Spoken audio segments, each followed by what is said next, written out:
On today's episode, I sit down with New York jazz bassist Frank Canino. Frank has played with more famous people than I can count, but was in Cornell Dupree's band, Who It Is, and recorded their Grammy-nominated record Coast to Coast in 1987. I met Frank while playing in the pit of A Bronx Tale, and we immediately became friends. He's played in dozens of Broadway shows and can be heard on the Grammy-winning soundtrack of Smokey Joe's Cafe. Now, for Frank's weirdest gig story, a tale of Kid Creole and the Coconuts. Okay, here's a little story, kind of apropos for the moment, since it took place at the White House in 1996. So it's important that I tell the story so I don't forget it. During the 90s, I played with a band called Kid Creole and the Coconuts. I'm a bassist. And it was a funky party band that was very popular in Europe, but kind of fell short here in the U.S., although we worked, we did some good gigs. It was a big band, populous band. We had 3 horns, 2 or 3 backup singers called the Coconuts, and then a 6-piece rhythm section, and then lead singer, August Darnell, also known as Kid Creole. We did have a well-established manager, and one day I got a call that we were playing at the White House next week.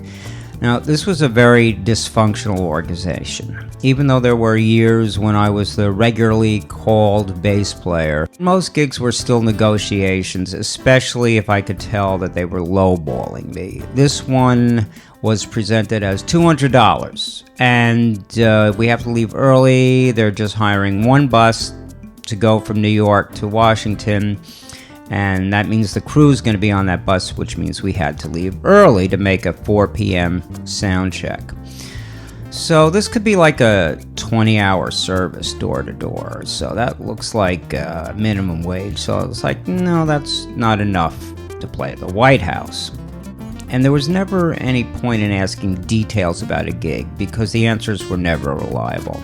So I said, okay, I'll do it for $200, but you have to buy me a train ticket so I can leave at noon instead of 8 a.m. Good, agreed.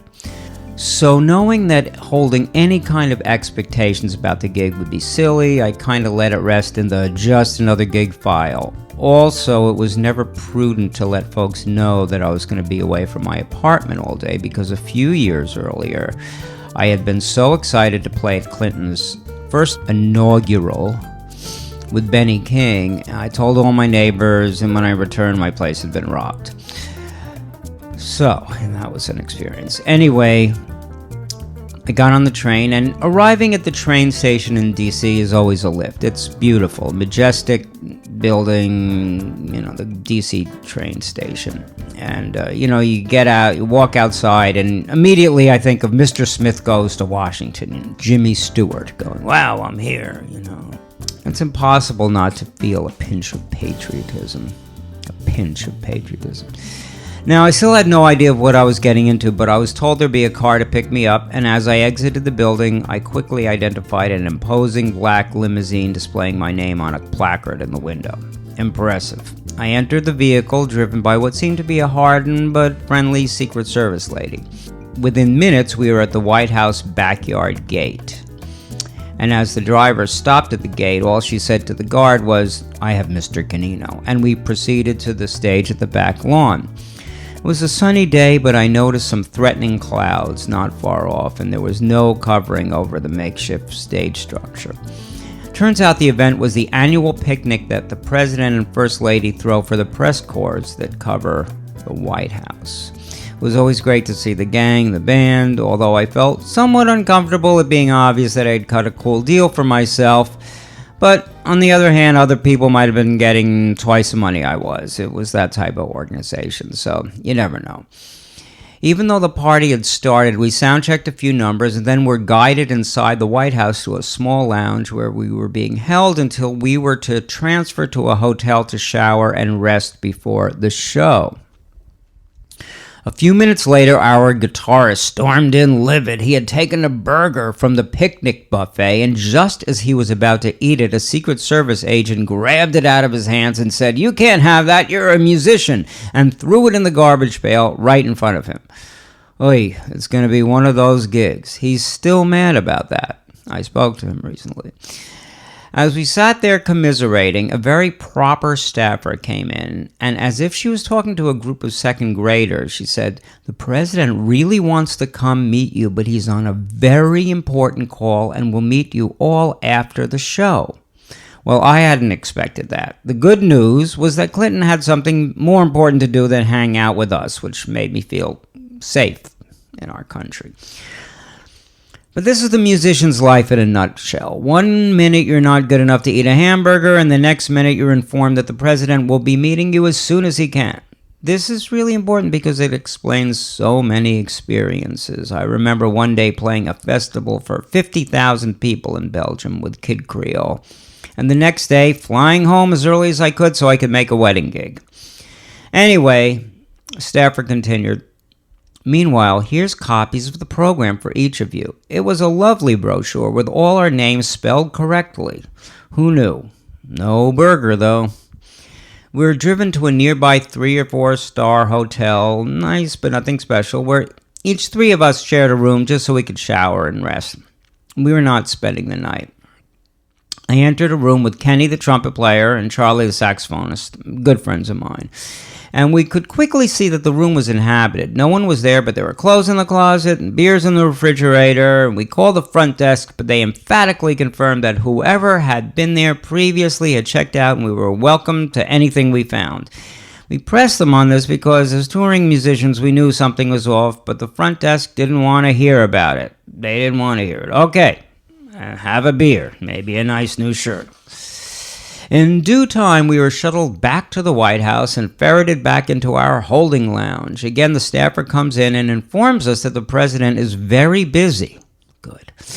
But he and the First Lady will be joining us on stage. She asked me to keep an eye behind me during the show as we were facing away from the White House towards the crowd on the expansive lawn, and she will cue me as to when Bill and Hill will be joining us. Under ominous skies, we began our set, and after about 20 minutes, I see the staffer and Bill and Hill behind me on the walkway to the stage, and we go into a funky vamp as the first couple boogie their way onto the stage.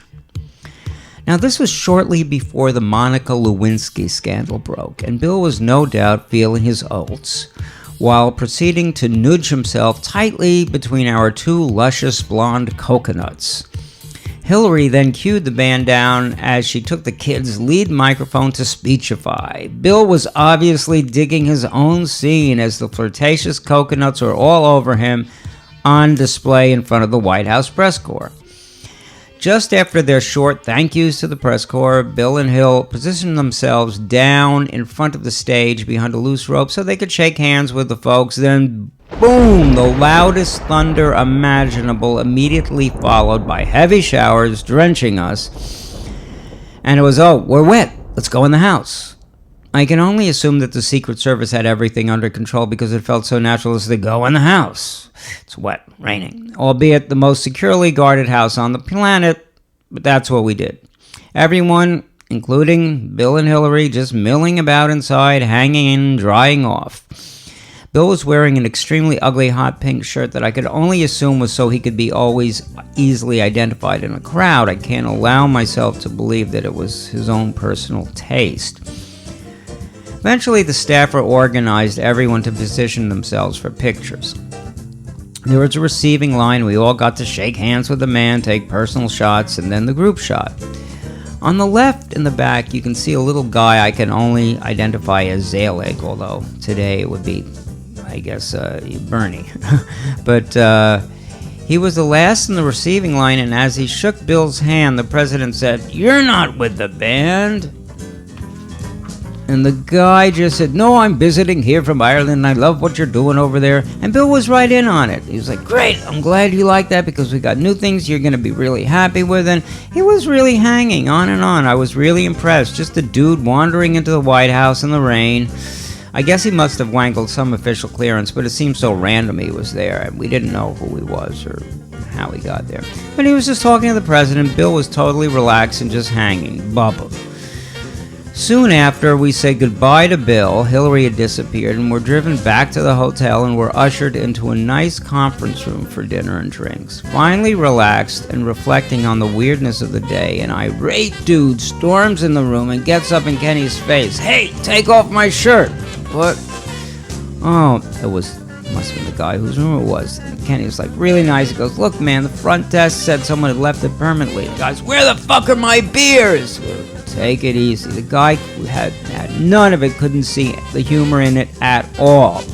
Made Kenny go shirtless until he could find another shirt, and we had to buy him a beer.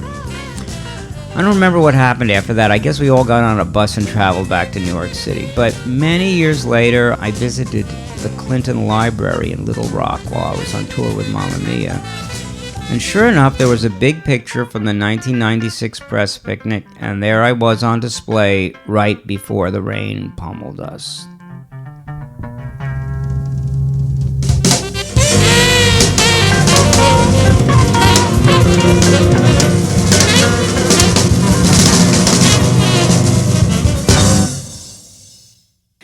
We'll be back in a few moments with more from Frank Canino.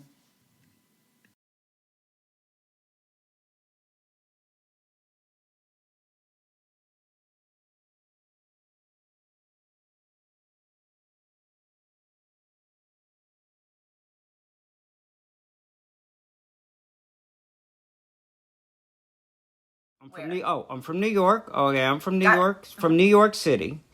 I started college at a place called SUNY at Purchase, which was pretty much a classical music school at the time, but really started having a great jazz program after I left. I left in 78, I think. I almost graduated, but I started there in 73, fall of 73.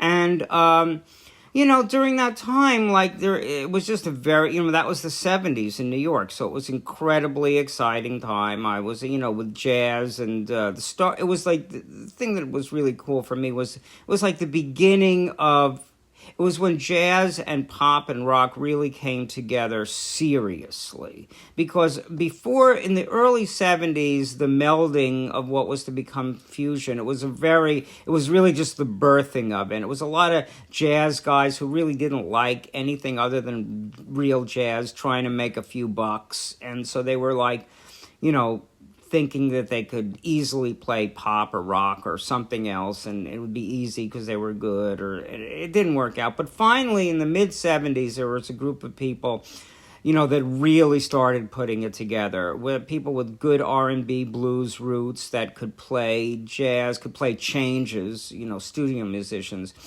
and still, could groove.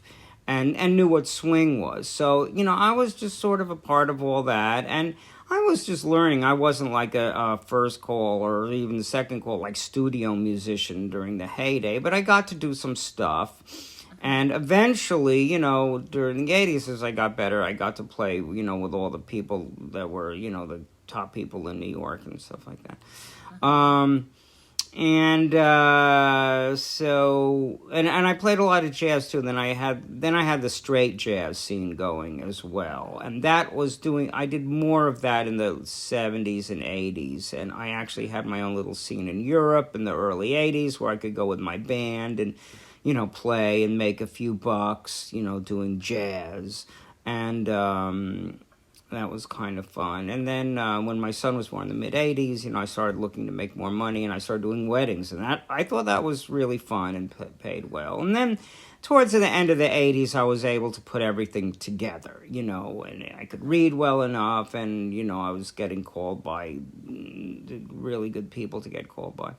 And then one of the bands was Kid Creole and the Coconuts, who had a really great run in Europe in the 80s. And they were a really fun party band, and it was a big, crazy traveling organization with everybody just partying. And so I started with them in 1990, and I was with them on and off in the 90s, and I just had some really fun, crazy times with them all over the world, like playing. We would do stuff like, I remember one night we played a solstice party, like in the north of Sweden, where it didn't get dark, and there's like bands playing all night and stuff. Just really cool shit. Yeah. It was fun.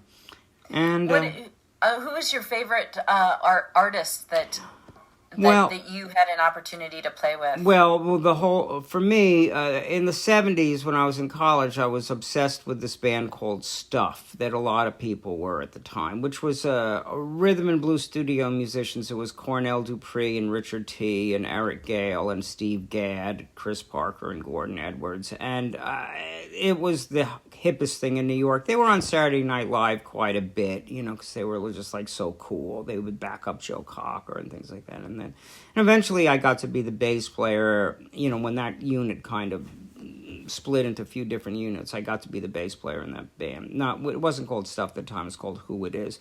But we made a record, it was nominated for a Grammy, and we made several records, but the first one was nominated for a Grammy, and called Coast to Coast. And so that really kind of started me off. Once I was already in my early 30s by then, but when I got that job, that was, then people called me a lot,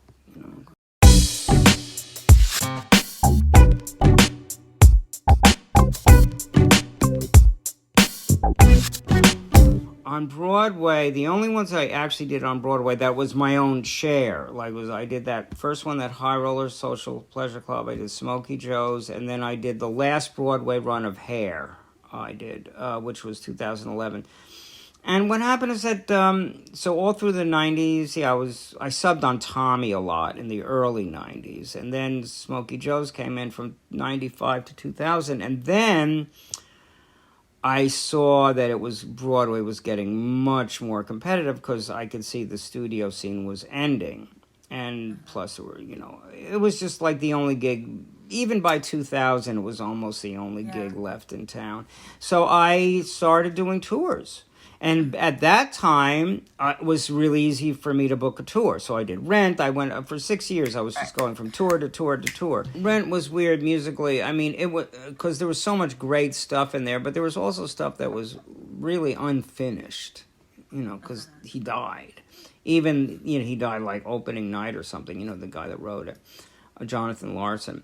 But yeah, I mean, Rent was huge. I mean, Rent was, and I have some fun. I'll tell you a quick funny story with Rent. I remember when Rent just started, me and John Miller were hanging out one day in a music store, and the bass player from Rent, an old friend of ours, comes in, and he goes, I gotta get a fretless bass for this Rent show. And so I said, I have this Yamaha I really like, you should get it. And he got it, he bought it, and that became his bass that he played on Rent. Well, so the first tour I did was Rent, which started, I joined right after Smokey Joe's ended, which was beginning of 2000. And I bring my Yamaha bass in. And it's a 4-string bass, and I got a bad attitude from the musical director, Boko, and he didn't like he said that bass is wrong for this show, and I'm like, Boko, not only is this the exact bass that the bass player on Broadway plays, but he plays it because I told him to play this bass. Just like that crazy shit happened. Oh, this is a 5-string show. No one ever. That was terrible. My getting into Rent was not easy. I mean, I got the job easily, but it was a bad scene. Anyway, it was just uncomfortable.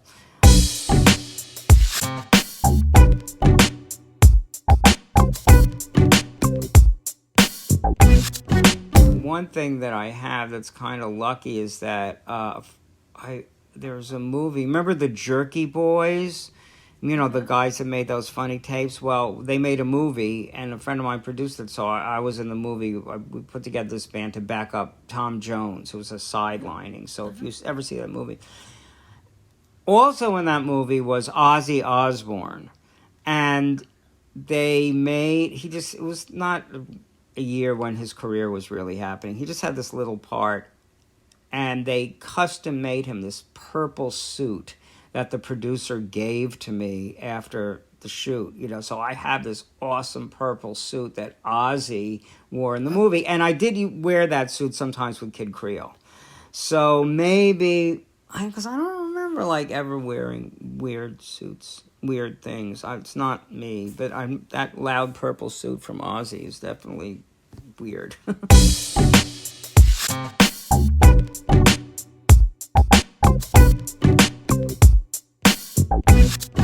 I worked a lot with a guy named Ronan Tynan, who is a fantastic opera singer, but didn't really want to have an opera career, and he would just, but he had a career.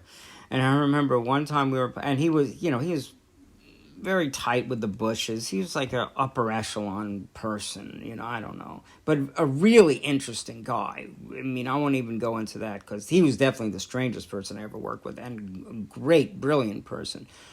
But I remember General Colin Powell was at this show we did. It was at Lincoln Center, I guess in one of the newer ones. And I remember, Ronan he's Irish, so his whole thing, so he was very into people's ethnic identities, which eventually got him into a lot of trouble.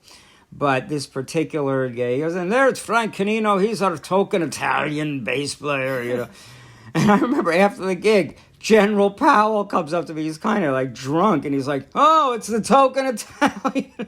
I couldn't believe. Yep, General, that's me.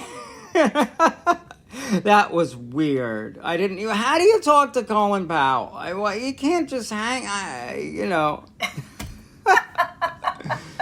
Yeah, that was definitely stands out.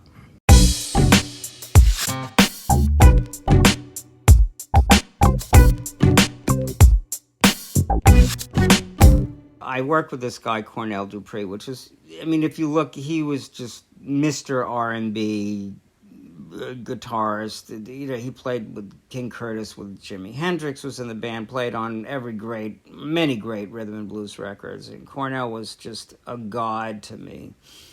And, but, he would work, and once in a while, there was a time in the 90s when I did a lot of wedding band leads, and, it would pay pretty well. The budget was way up back then.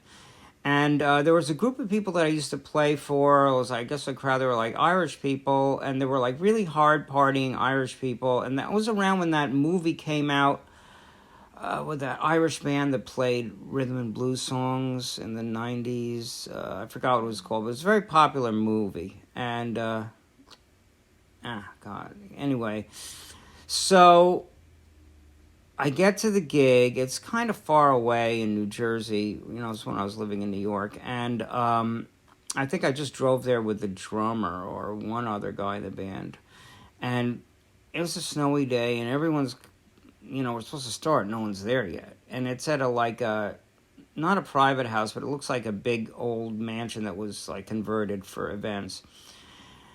And the guy just gives me cash for the whole gig right up front. And I'm like, oh my God, no one's here. There's all these like drunk, tough Irish dudes here, fuck, So a little while later, almost the rest of the band comes. Enough of the band comes to play. And we had a great band at the time. It was really a wonderful group. And,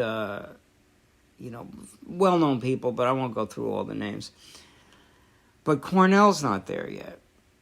So, but it doesn't matter, because we could play our songs and our lead singer's there. And so about maybe an hour, maybe 40 minutes into the job, and people are dancing and partying and everything. And about 40 minutes into the job, Cornell comes in, and I knew he'd be late because normally his wife would drive him, and I knew that day his wife wasn't coming, so he drove. He comes in, plugs in, sets up, plays 16 bars. And maybe after a minute or two, almost the whole crowd just turns around, stops dancing, and just listens. And they take chairs, and they just set up on the dance floor, and it becomes a concert. Just like within minutes. Because, they totally got it. they totally got that. No, this is a world-class artist that's here, and we get to like listen to him. It was so fantastic, you know. It was just like this great thing.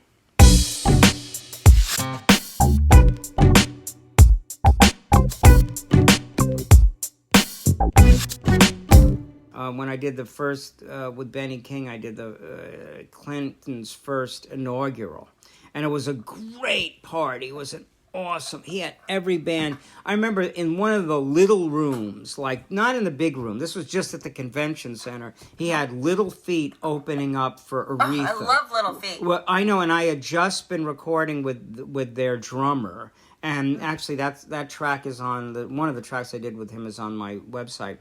So it was great to see him. Richie Hayward, he passed. He was a great drummer. And so I remember we were hanging, and then so it was Aretha with Purdy and a big band. And that was just off to the side. That was just, you know, just for a little cocktail. In the main room, there was 4 stages of bands that one would start and one would finish.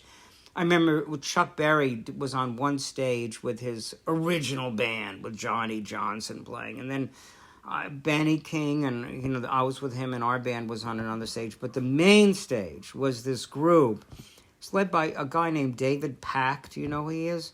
He had a group called Ambrosia that had some hit records. And I actually worked with him later on. He had a show, so I worked on his show.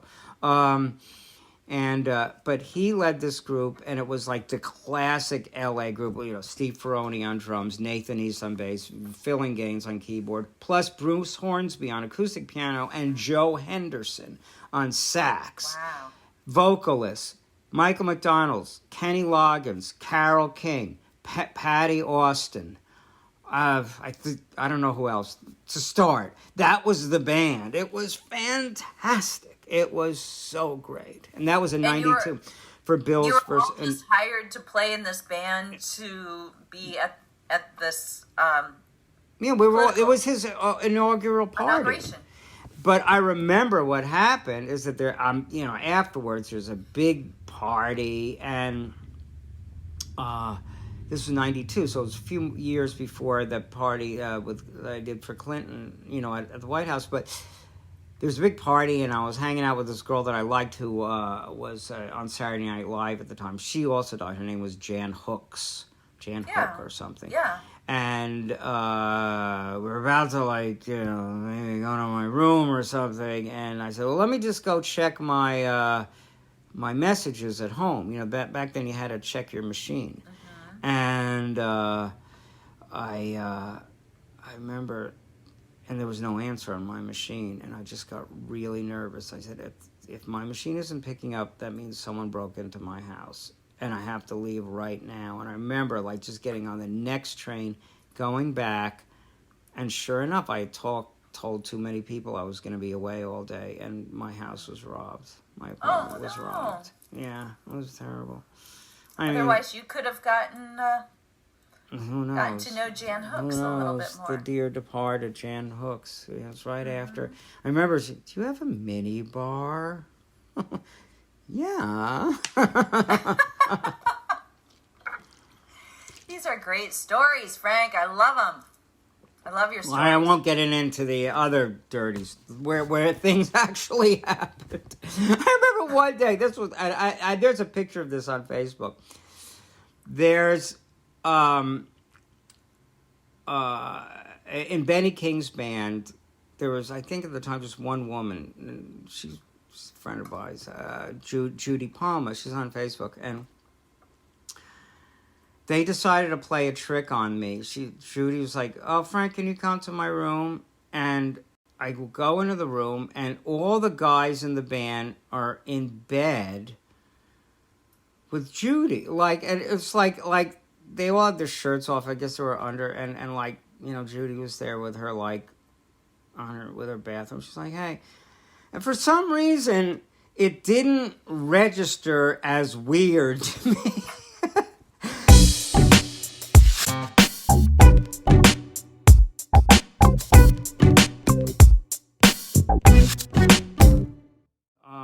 I'm starting to write music for yoga music. And it just came out of not liking a lot of the music that people play at yoga classes. And so I'm just trying to, it's different compositional parameters, right? So we're looking at like an hour-long piece of music. It can be very repetitive. It can be slightly repetitive from here and there. People are going to talk over it, but you're still paying quite a bit of attention to it. So it's a very interesting perspective to listen to music from.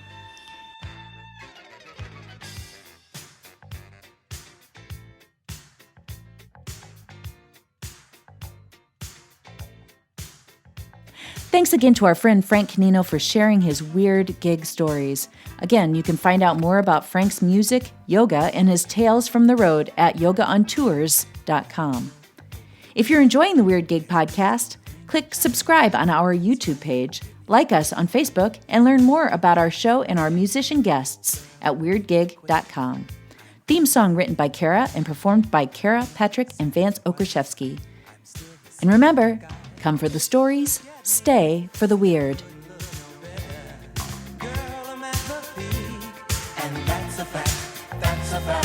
Take a part of me, it couldn't feel no better. Take it all with ease before you break your back or get a heart attack. I'm a wonderful thing, baby.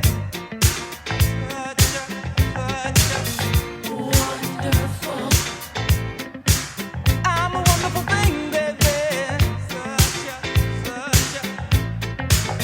Goodbye, sorry I can't stay, but I don't have much time. I've got a dozen or more things to see before I fly. Hot stuff, begging to see me. Why should they be deprived? Come on, give me a blessing. You're still the first in line. Take a look at me. See, I couldn't look no better. Girl, I'm at my peak, and that's a fact. That's a fact. Take a part of me.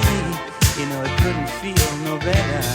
Make sure that you breathe before you break your back or get a heart attack. I'm a wonderful thing, baby. Such a wonderful. I'm a wonderful thing, baby. Wonderful. I'm a wonderful thing, baby. Such a wonderful thing. Wait a minute. Okay. All right.